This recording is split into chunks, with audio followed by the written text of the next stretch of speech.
Chris Moore and Amherst will take on Sherando in game number 1. It will be at Amherst County High School. Had a chance to catch up with Coach Moore on Thursday. We talked about the Lancers, what they need to do, and more right here on the Sports Buffet podcast. Sherando is the opener for the Amherst County Lancers, talking to the head coach of the Lancers, Chris Moore. Would you classify yourself as a film freak? Because you can't really do a lot of film study, I'm assuming, before week 1. Yeah, I mean, yeah, it's we have a couple scrimmage games. We obviously have our game against them from last year that we looked at, and then one of their playoff games. So, that's you always limited film in week 1 on both sides, but you just try to prepare for what you think you're going to see and do your best and hope the kids play hard and can make adjustments as necessary throughout the game.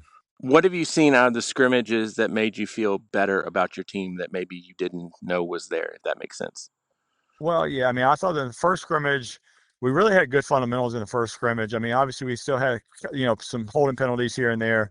And those were somewhat cleaned up. We had a couple holdings against Salem, but our fundamentals were just off. Like we were a little high here, not squeezing enough, there. And we just didn't play well. You know what I mean? Like just the fundamentals kind of went out the window. And again, anytime you're under high stress, which Salem's a good opponent, you go to your lowest form of training. So they just kind of realized that, hey, we need to continue to practice in a more stressful environment. So I even moved conditioning to the beginning of practice. So that way, all right, now we're tired. All right, what are our fundamentals going to look like and be like? And so, it revealed more than I think it revealed more about us than I would say, gave me some reassurances, you know what I mean?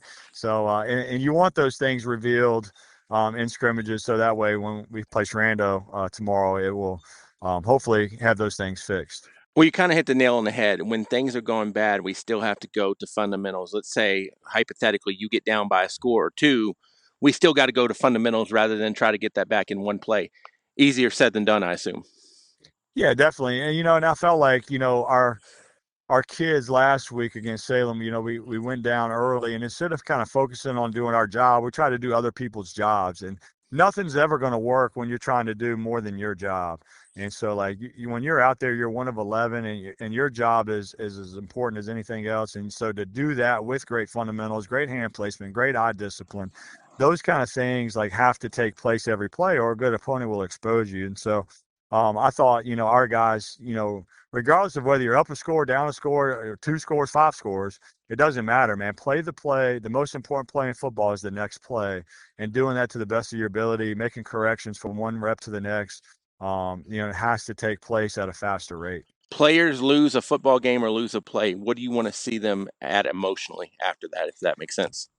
Well, regardless, like, because nobody cares, essentially what you did the play before. So, like, whether you gave up a touchdown or had a pick, it's the next play, and so I just want to see those kids, like our kids, just continue to really do what they're coached to do and do it to the best of their abilities. And obviously when you go against good teams, they got good personnel and different things that are going to stress you, but fundamentals will always win, and so, like, playing with a low hat, playing with hand placement, playing with good base, having your feet underneath of you is really important. Taking a great angle, making sure I'm looking at the near hip when I'm working, pursuit, all of those kind of things, going long stride, short stride, like all of those things have to take place. And regardless of whatever you're going against, football is really about 2 things: blocking and tackling.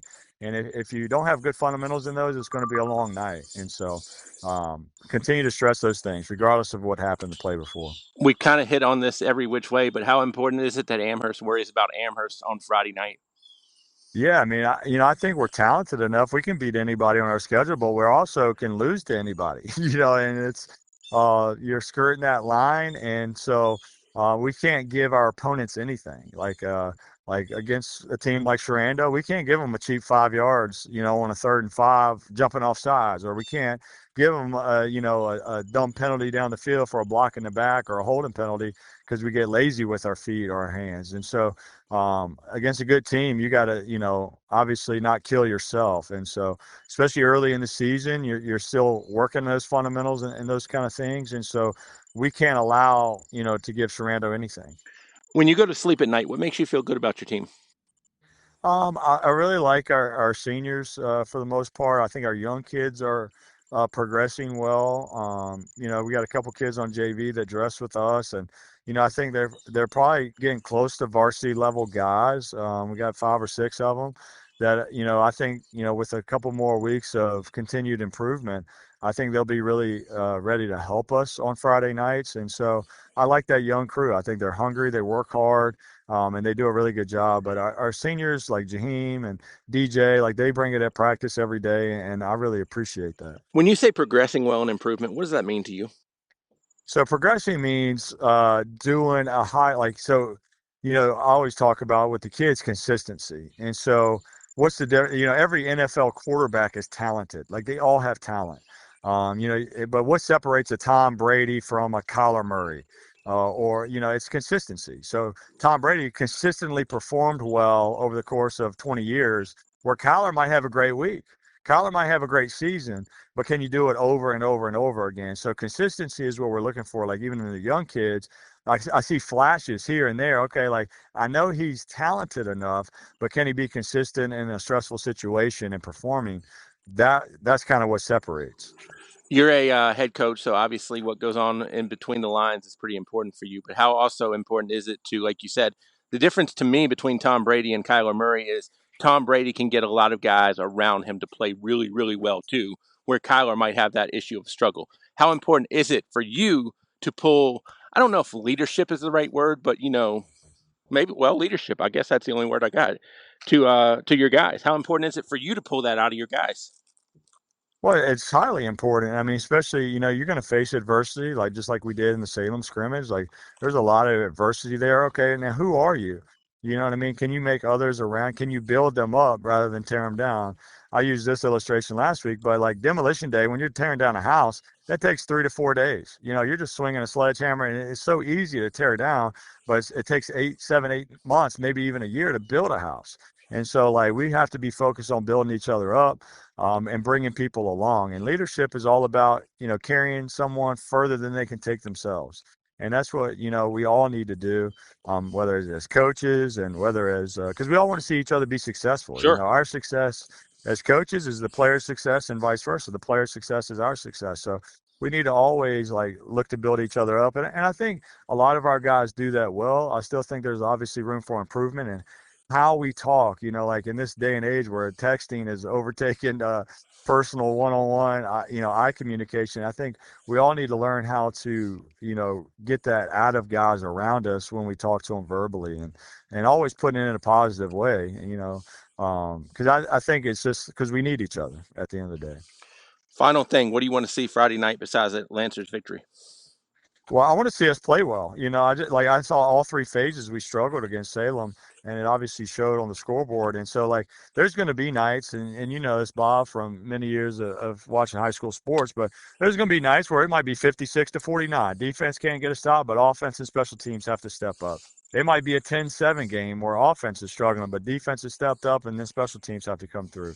And so we have to like play on all 3 phases. I just want to see us play better football against Sherando. I want to see fundamental football, hand placement, eye discipline, base, footwork, angles. Like I want to see that what that looks like when we can put that together in a consistent way for 48 minutes. That So third phase that's is what what I'm worries hoping to me so see. much. That special teams because you haven't seen it. Nobody has seen it. You have no clue, really. I mean, well, you have a clue, but you haven't seen it live. Not to that Yeah, not like to that well, depth. I'm glad we did. We did live specials in the Salem Right. scrimmage, which was great.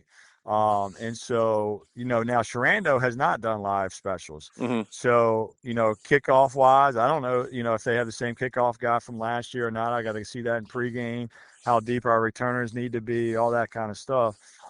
So game ones are always a little nerve wracking from that end, especially with special teams. But I thought it was good to get some live rushes, get some live covers in the Salem scrimmage to help us get ready for the Warriors coming to town. Let me dig one more question real quick about special teams. I know a lot of teams have started to go to that like little, I call it the twister mat of 1 to 11. So we make sure everybody knows that they're on special teams.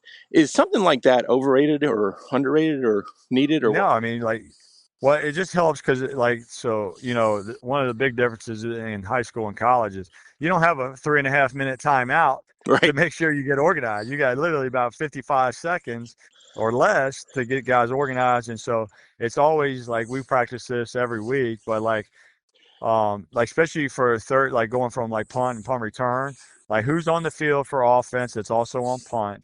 So like we have that charted on our little list here. So I know I should have 5 in the box, say, for punt. When it's Hmm. PBR up, I know like 6 of those guys are out there, so 5 should be in the box on punt return. And knowing who those guys are, so we can get the unit out on the field in a timely manner. So we don't have to take a timeout. You hate to waste a timeout for a substitution or have a delay of game type penalty. So we chart that, and kickoff's a little bit easier, but who needs to come off from field goal block and get them in the kickoff or KOR box. So I think it's very you need that. You have to have it. I think the worst nightmare for a coach is when he yells, "So and so, get in there." Yeah. And Hey, I need one. You throw it, right. somebody maybe hadn't practiced that spot or don't know what to do. That's dangerous, especially, the most yards are exchanged on special teams. And so, like, you don't ever want to go out there unprepared, and then, give up a touchdown return. Like, that's no worse feeling. That or block punt, they're Right. both terrible feelings, but that's pretty bad. Hopefully, you'll have good feelings afterwards on Friday night, Coach. We wish you the best. Thank you, Bob. I appreciate it. You just heard from Chris Moore. He is the head coach of Amherst. We'll hopefully hear from Coach Moore and the rest of the Lancers throughout the season. For the Sports Buffet podcast, my name is Bob Alvis.